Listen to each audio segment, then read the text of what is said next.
Akshara is going to teach me the Kalyani Vacha steps. You ready?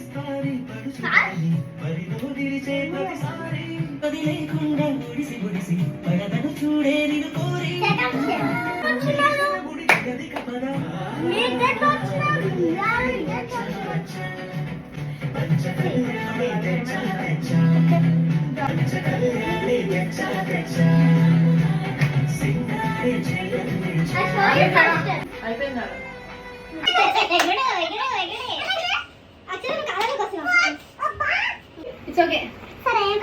Watch it.